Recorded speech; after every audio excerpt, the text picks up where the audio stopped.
Hello friends, আসসালামু আলাইকুম। PID TV ও 10 এর পক্ষ থেকে আমি পলাশ আপনাদেরকে জানাই অনেক অনেক শুভেচ্ছা ও অভিনন্দন। তো চলে আসলাম নতুন আরেকটা ভিডিও নিয়ে। তো আমার শ্বশুর বাড়ি গেছিলাম বেড়াইতে ঈদের সময়। তো শ্বশুর বাড়ি থেকে কি কি পাঠালো আমার জন্য বা আমি নিয়ে আসি নাই, আমার ওয়াইফ নিয়ে আসছে। আমি কিছু আনতে চাই নাই, তারপরেও তারা জোর করে দিয়েছে।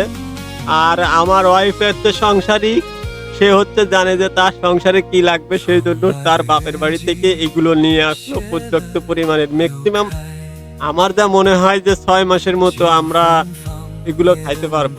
6 মাস। আর এই ধরনের শুকনা বাজার আমাদের করা লাগবে না, তারও বেশি হইতে পারে, কারণ আমরা দুইজন মানুষ, তো শহরে থাকি, চট্টগ্রাম থাকি। আমরা বর্তমানে চট্টগ্রাম আছি।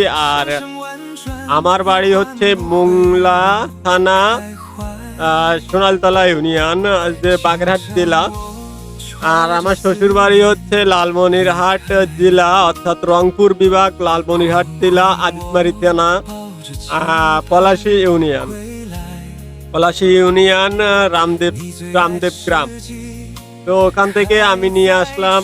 আমি গেছিলাম বেড়াইতে ঈদের সময়, প্রতি বছরই যাই কুরবানির ঈদে আর রোজার ঈদে আমার বাড়িতে যাই। তো ওখানে যাওয়ার পরে আমাদের অনেক কিছু দেয়, কিন্তু এবার সেই ভিডিওটা আমি যে চিন্তা করলাম যে একটা ভিডিও অন্তত তৈরি করি, যেহেতু আমার একটা ইউটিউব চ্যানেল আছে, সেই কারণে আমি একটা ছোট্ট ভিডিও তৈরি করলাম যে আপনাদের সামনে তুলে ধরবো এগুলা। আম, সুপারি, তারপর এই যে বাগানাস, অর্থাৎ মেটে আলু, মাটির নিচে যে আলু থাকে আর কি, আলু, লেবু, রসুন। আপনারা তো অনেক কিছু, এগুলো তো সব আপনারা ন্যাচারাল খাবার সবাই চেনে যে এগুলো কি। তো তারপরে এই বস্তার ভিতরে আছে, দেখেন কি আমি দেখাইতেছি, খুলে খুলে দেখানোর চেষ্টা করতেছি যে এটার মধ্যে কি আছে। সবকিছু বিস্তারিত আপনাদের সামনে তুলে ধরলাম যে এত কিছু আসলে দেবে আমি কখনো পরিকল্পনাও করি নাই যে এত কিছু চলে আসছে। তো আমি আসার সময় দেখলাম যে দুইটা বস্তা আসছে। তো আমরা যে গাড়িতে আসছি ওই গাড়িতে তো কোনো মালামাল আনা এলাও নাই। তারপরেও আমাদের এই যে আমরা 5 জন আসছি, যেহেতু আমার ওয়াইফের ভাই, আমি, আর আমার ওয়াইফের বোন, আবার ওয়াইফের আরেকটা বিয়াইন আসছে। তো মোট আমরা 5 জনে আসছি। আসার সময় যে এই 5 জনে আসার কারণে এই মালামালগুলো আনতে পারছি, কারণ আমরা যদি 2 জন ওই জায়গাতে আসতাম তাহলে কিন্তু মালামালগুলো আসতো না। এগুলো হলুদের গুঁড়ো, মরিচের গুঁড়ো, মশলার গুঁড়ো, আর এটার মধ্যে আছে হচ্ছে ভুট্টার গুঁড়ো। এটা কাঁঠাল দিয়ে খাইতে খুবই মজা লাগে। আর ওই সাইডে যেটা আছে সাদা, এটা হচ্ছে চাইলের গুঁড়াও দেশে যে পিঠে বানাইতে। তো আমি তো তেল পিঠে বানাই মাঝে মাঝে, আপনারা হয়তো দেখেন। তো এই গেটের ভিতরে আছে কি আসলে খুলতেছে, দেখা যাবে যে কি আছে এটার মধ্যে। আমার তো সম্ভবত মনে হয় আলু, কাঁঠাল আছে, কাঁঠাল।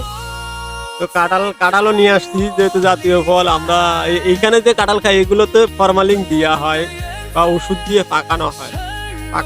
আর এটা হচ্ছে অরিজিনাল কাঁঠাল, গাছ থেকে পাড়ে নিয়ে আসছে আর কি। পাড়ে তারপরে আমার যে ওয়াইফের যে ছোট ভাই, হে বস্তায় ভরে নিয়ে আসছে। আর এগুলো হচ্ছে আলু, পর্যাপ্ত পরিমাণে আলু ওদেশে পাওয়া যায়। তো আমি কখনো বলি নাই যে আমার আলু লাগবে বা এটা লাগবে সেটা লাগবে। তো তাদের যে ইচ্ছা মতো আর কি দিয়ে দিচ্ছে। আর আমার ওয়াইফের যে ছোট ভাই, উনি আবার কি সবকিছু গুছাই গাছাই নিয়ে আসে। সম্পর্কে আমার কি হয় আসলে আমাকে একটু কমেন্টে জানাবেন। হ্যাঁ, এই দেখেন অনেক কিছু দিচ্ছে। সুপারিও অনেক পর্যাপ্ত পরিমাণে। একটা সুপারি দিয়ে কিন্তু প্রায় 8-9টা পান খাওয়া যায়। একটা সুপারি, অনেক বড় বড় সুপারি। আমাদের যে অঞ্চল, বাগেরহাট অঞ্চলে এত সুন্দর সুন্দর সুপারি কিন্তু পাওয়া যায় না, সেগুলো ছোট ছোট। এই আমটা খুব মিষ্টি, আমি খুব খাই দোকানে গেলে। তো খুদা হাফেজ, আজকের মতো বিদায় নিচ্ছি। আমার চ্যানেলটি কেমন লাগলো অবশ্যই জানাবেন।